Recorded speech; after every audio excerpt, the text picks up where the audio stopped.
Bible Law Explained. To hallow God's name. Leviticus 22:32, CCA 5. Scripture. Neither shall ye profane my holy name, but I will be hallowed among the children of Israel. I am the Lord which hallow you. Leviticus 22:32, KJV 1.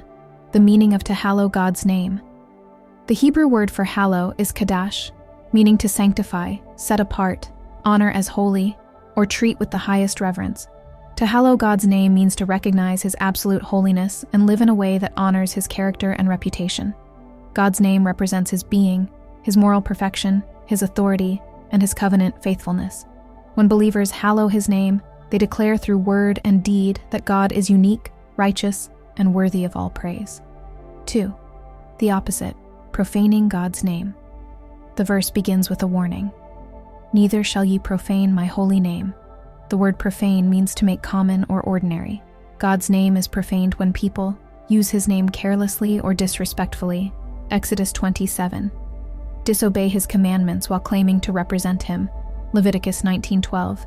Live hypocritically, dishonoring his reputation before others. Ezekiel 36:20-23. In short, to profane God's name is to treat his holiness as though it were insignificant. 3. God's requirement to Israel. In Leviticus 22, the immediate command is directed to Israel's priests and people concerning worship. They were forbidden to offer blemished sacrifices or violate sacred regulations. Every act of worship was meant to display God's purity and perfection. God says, "I will be hallowed among the children of Israel." This means he would make his holiness known, either through their obedience, as they reflected his holiness, or through judgment, when their disobedience required him to defend his holiness. 4. The heart of the command. To hallow God's name means to worship him with reverence and purity, live and serve before him with awe, Hebrews 12:28. Represent his character, our actions must reflect his justice, mercy, and truth. Live distinctly. Believers are called to live differently from the world to reveal his holiness. 1 Peter 1:15-16.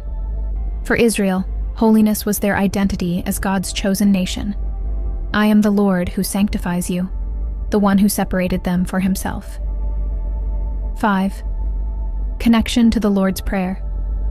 Jesus directly echoed this command when he taught, "Our Father which art in heaven, hallowed be thy name."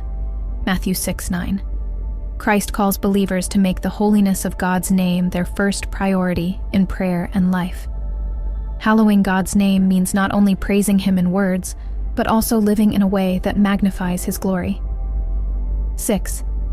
Application for today. Speech. Speak of God's name with honor. Avoid using it casually or without reverence. Conduct. Let your behavior testify to his holiness. Your life can either glorify or profane his name.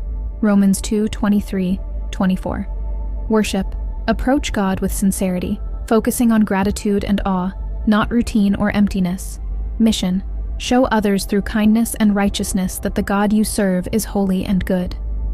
7. Summary command. To hallow God's name. 11:22-32. Meaning, to treat God's name as sacred, honoring his character in every aspect of life. Purpose. God's people are called to make his holiness visible through obedience and reverent worship. Modern application. Followers of Christ fulfill this law when they live and speak in a way that reflects God's purity, truth, and glory. In essence, to hallow God's name is to live so that the world clearly sees who he truly is, holy, loving, and worthy of all glory.